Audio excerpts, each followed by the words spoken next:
My name is Melanie Siggs. I'm a Director of Strategic Engagement for the Global Seafood Alliance, a consultant to the World Economic Forum and a Vice President of the Centre for Responsible Seafood. It is my great privilege to be your first speaker at this European Institute of Innovation and Technology Food Aquaculture Showcase event. Having worked in the world of sustainable seafood for many years, I've been thrilled to see EIT embrace a leadership role in both recognising the opportunities aquaculture presents to nourish current and future populations in both a planet and people appropriate way, as well as engage in the challenges before us in order to responsibly grow aquaculture production accordingly. Thank you, EIT, for seeking to accelerate sustainable innovation in aquaculture. 21 years ago, the now principal certifier of sustainable wild capture seafood, the Marine Stewardship Council, and the first certifiers of aquaculture, the Global Aquaculture Alliance, were frankly in nappies, and the Aquaculture Stewardship Council wasn't even a twinkle in someone's eyes. At that moment, we were galloping into the 21st century, while the sustainable seafood movement was in its infancy, and private sector NGO partnerships were pretty much unheard of. At the same time, the UN Millennium Development Goals were born with a 2015 agenda. They actually included an ambition around biological fish stocks, but strangely excluded anything to do with agriculture or aquaculture. They largely focused on health, poverty and education, and there was no mention of climate change. And here we are, nearly 22 years into that 21st century, and we've truly come a long way in understanding issues around sustainable food production and climate change. Our collective work in sustainable seafood has leapt forward in terms of our understanding, our collaboration, and our collective awareness. We have become far more aware of the need to minimise our negative impacts from food systems, both socially and environmentally, but also the need to produce more food in the most responsible, enabling, and equitable way. The UN brought 193 countries together in agreement around the Sustainable Development Goals, the SDGs, with a 2030 agenda to take over from the Millennium Development Goals. The SDGs have a much more engagement of private sector, specific targets around the ocean, land, climate change, sustainable consumption and production, but always with that strong drive to end hunger and poverty. The combination of the SDG imperative and heightened awareness has also led to a much greater understanding of how sustainable seafood, or aquatic foods as they are increasingly known, can meaningfully contribute and indeed should be at the heart of global food systems. There are challenges, there are problems to overcome, and we must continue to press for aquatic foods to be recognised at the heart of those food system dialogues at a local, national and global levels. I asked Manuel Barange, Director of the UN's Food and Agriculture, Fisheries and Aquaculture Division, how FAO are working toward realising the SDG ambition. Manuel. Hello, good morning. My name is Manuel Barange. I'm the Director of the Fisheries and Aquaculture Division at the FAO, the Food and Agriculture Organization of the United Nations. When talking about aquatic foods, many people focus on the past and the present. They mentioned the fact that aquaculture has been the fastest growing food production sector for the last 5 decades, or that aquatic foods provide the best combination of micronutrients to fight malnutrition.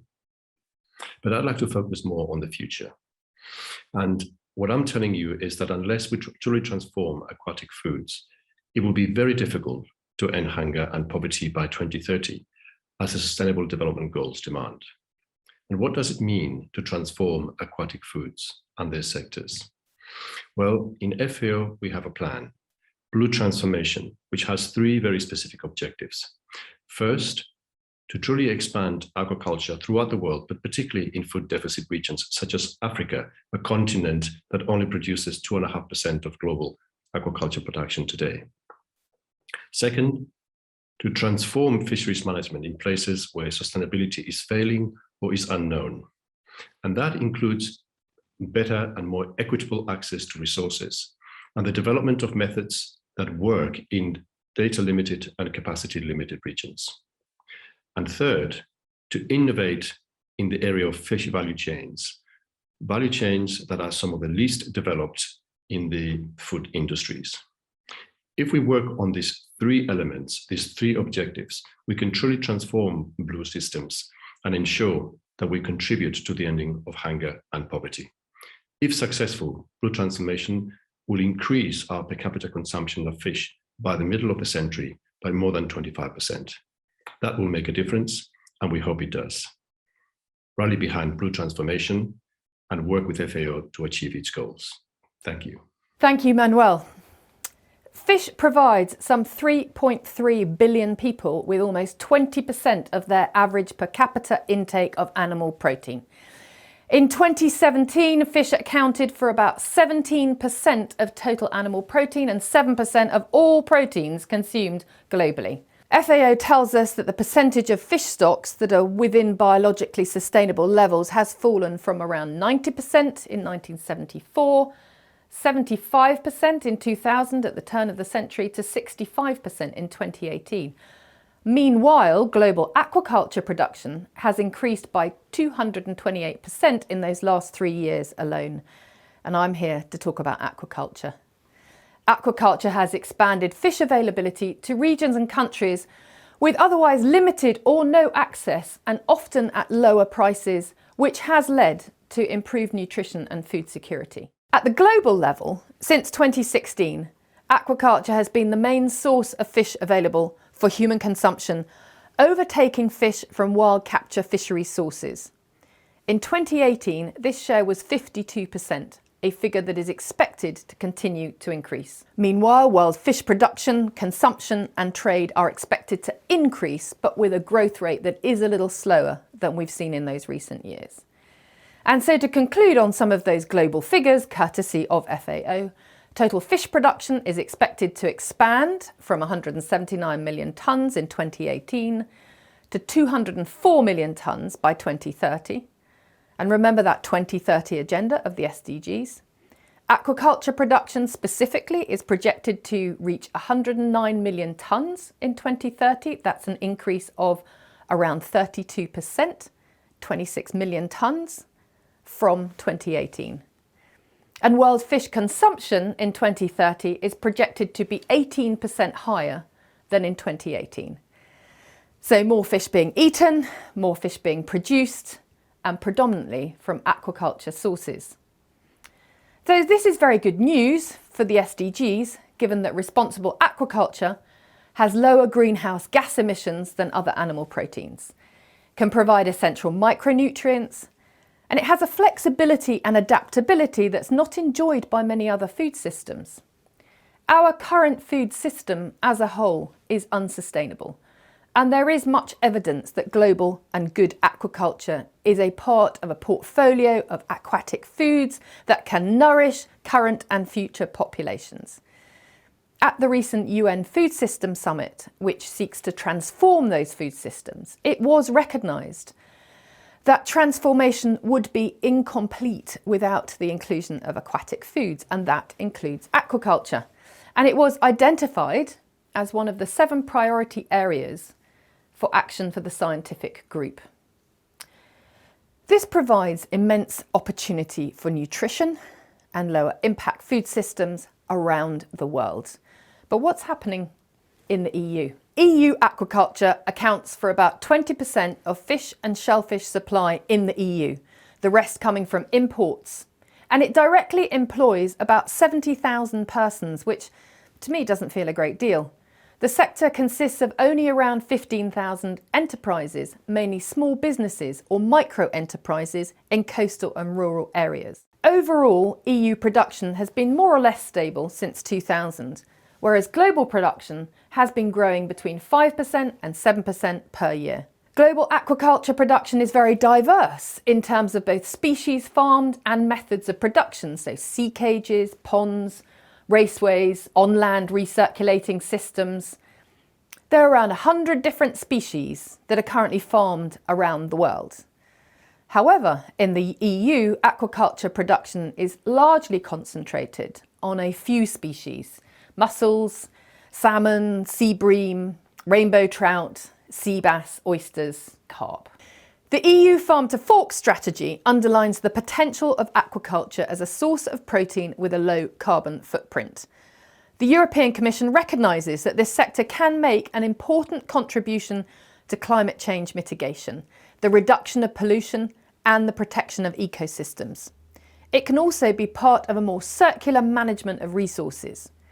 There is a strategic and long-term approach for the sustainable growth of EU aquaculture, which recognises farm seafood generates a lower carbon footprint than animal production on land. EIT innovations speak effectively to much of this strategy and specifically to reducing loss and waste, enhancing fish welfare and reducing the likelihood of disease, also to ensuring accessibility to sustainable feeds, preserving marine biodiversity and ecosystems, increasing resilience and strengthening collaboration. Complementing their work, EIT ran a piece about the SDGs earlier this year, laying out some of the specific ways in which aquaculture can help to relieve poverty and hunger, promote health and well-being, support mitigation of climate change and life below water.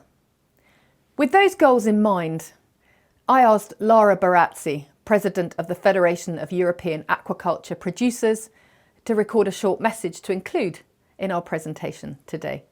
Lara. The objective of the Sustainable Development Goals is to end poverty, protect the planet, and ensure that by 2030, all people can enjoy peace and prosperity. As regards food and food production, in the European Union, we are shifting towards a sustainable food system that should bring environmental, health, and social benefits, offer economic gains, and ensure that the recovery from the COVID crisis puts us onto a sustainable path. The Farm to Fork strategy has launched numerous individual actions throughout the EU, which should contribute to the reduction in greenhouse gas emissions and reduce the pressure on water quality. The EU expects that all food placed on the EU market, both domestically produced as well as imported, increasingly become sustainable. Food products, processes, and consumption patterns need to change while maintaining or improving high standards of human health, including food safety, animal health and welfare, as well as improving the incomes of primary producers and reinforcing the EU's industry's competitiveness. This new scenario should also empower consumers to make better, sustainable food choices through better labeling, more transparent labeling. However, different EU industries, food industries, currently stand in different sustainability levels, and European aquaculture is here a frontrunner due to many decades of sustainability awareness, research, as well as innovation. This is a precious asset which directly contributes to the United Nations 2030 agenda. Due to their biology, fish are the vertebrate animals with the lightest carbon footprint and with the most efficient use of natural resources: space, energy, water. This strongly contributes to attaining the SDGs, Live Below Water, Goal 14, Responsible Consumption and Production, Goal 12, and of course, at a global level, No Poverty, Goal 1, and Zero Hunger, Goal 2. Live Below Water is the most obvious way aquaculture can support the United Nations Sustainable Development Plan, sustainability in the fish and seafood trade, as well as protection of the oceans. But allow me to be inclusive and include the work that from the FEAP we carry to expand this goal, also to include Live Below Freshwater. Freshwater resources are a precious heritage, and we need to do work to conserve those as well as the ocean. Aquaculture overall is an important path to reach the United Nations 2030 agenda goals, both globally and in Europe. Let's make aquaculture the future. Thank you. Thank you, Lara. And so I conclude. We can see the evidence and the imperative at EU and global levels of how important responsible aquaculture is to meeting those sustainable development goals that 193 countries agreed upon with a 2030 agenda. How important responsible aquaculture is to meeting nutrition needs and how much opportunity it offers. It's critical that we collectively address the challenges we still face in all of those areas that the EU strategy highlights. in loss and waste, in welfare and disease, in marine biodiversity, addressing skill gaps. In doing so at an EU level, we can share that learning and benefit worldwide, providing benefit for all. We need enabling regulation and environments. We need investment. We need good science and innovation and a growing recognition of aquaculture as part of the aquatic food portfolio and a central food system that is people and planet appropriate. Nourishing billions, a World Economic Forum term, while mitigating climate change for the good of all, must lie at the heart of our collective intent. So thank you again to EIT and to you, EIT partner organisations, for helping accelerate and enable responsible aquaculture as part of the global portfolio of critically important aquatic foods. To close my presentation to you today, I asked Peter Thomson, the UN Special Envoy for the Ocean, to record us a short message. Peter. There's no question that sustainable aquatic foods support a wide range of the UN's Sustainable Development Goals. Just think about the eradication of hunger and poverty, the achievement of good health and well-being, and the required transformation of humanity's ways of production and consumption. But central to answering the question at hand are SDG 13, to take urgent action to combat climate change and its impacts, and SDG 14, to conserve and sustainably use the ocean's resources. There can be no healthy planet without success in implementation of SDGs 13 and 14. And you may have heard my mantra, no healthy planet without a healthy ocean, and the latter's health is measurably in decline. Reversing that decline is one of the great challenges confronting humanity. And of course, the pathway to success lies in a drastic curbing of the anthropogenic greenhouse gas emissions that are the chief cause of the aforesaid decline. Sustainable aquatic foods are a flexible and highly nutritious source of sustenance that has one of the lowest carbon footprints of animal proteins. To be classed as sustainable, whether wild caught or farmed, aquatic foods must support a healthy ocean, lakes, and rivers. We must strive to ensure aquatic foods are appropriately caught and produced, to ensure efficient and ethical feed, encouraging non-fed farmed seafood, for example, and to eradicate illegal fishing and ecologically harmful fishing practices. Produced ethically and sustainably, aquatic foods help ensure a healthy ocean, healthy lakes and rivers, and healthy, nourished people. Our collective challenge is to ensure that this is what we actually do now and over the coming decade. Ending harmful fisheries subsidies, ending overfishing, ending social injustice, adhering strictly to the source-to-sea ethos, and putting in place enablers for a healthy hydrological cycle. By so doing, we also help mitigate climate change through lower impact food systems and by ensuring the ocean is able to play its natural role of providing the planet's life support systems.